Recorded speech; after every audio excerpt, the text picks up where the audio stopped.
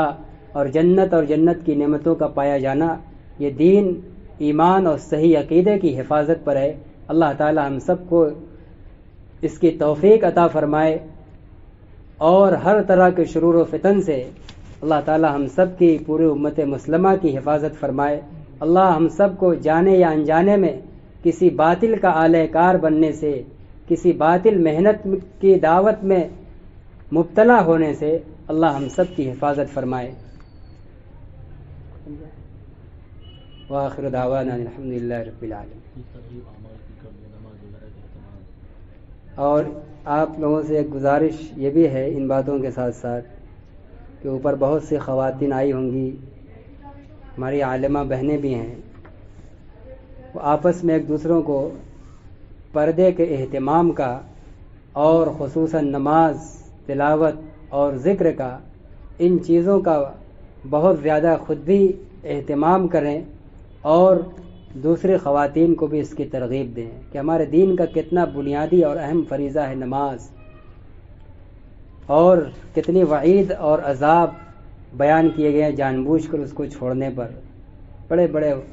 سخت سے سخت عذاب حدیث کی کتابوں کے اندر بیان کیے گئے ہیں، اس لیے اس کا اہتمام ہو، اور ساتھ ہی ساتھ نسلوں کی، بچوں کی تربیت کی بھی بہت زیادہ فکر کرے۔ اس امت کی یہ تاریخ رہی ہے کہ اس امت کو جو بھی اللہ کے ولی یا نیک انسان، علماء ربانیین ملے ہیں، یہ کسی نہ کسی عورت کی ہی تربیت کا دین ہے۔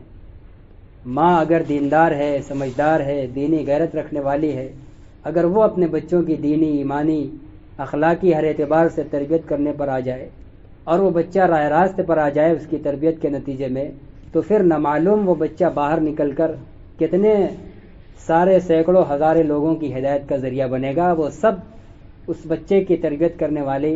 ماں کے لیے ذخیرہ آخرت بنے گا۔ اس لیے تربیت کا بھی بہت اہتمام ہو،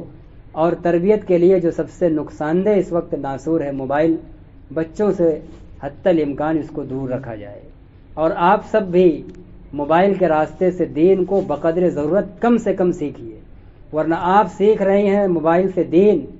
اور موبائل میں کوئی بیان سن رہی ہیں، کوئی پروگرام دینی دیکھ رہی ہیں، کوئی دینی سبق لے رہی ہیں، لیکن بچہ یہ دیکھے گا کہ میری ماں، میری بہن موبائل میں لگی ہے،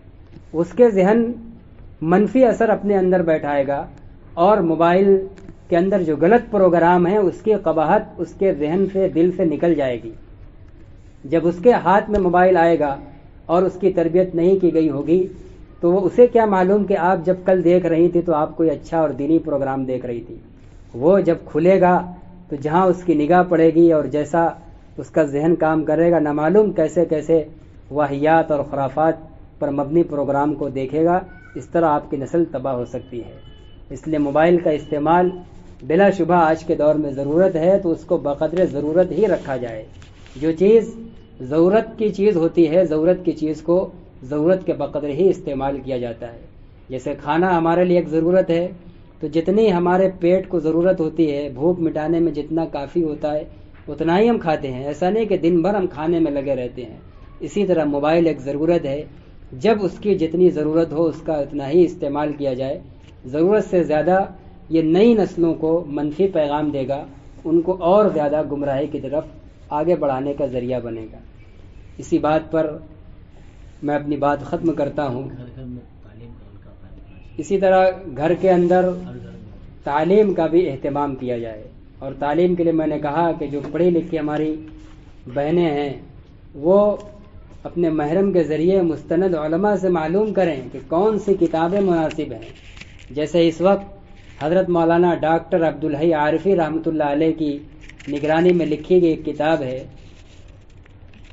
کیا کتاب ہے؟ عورتوں کے شرعی احکام،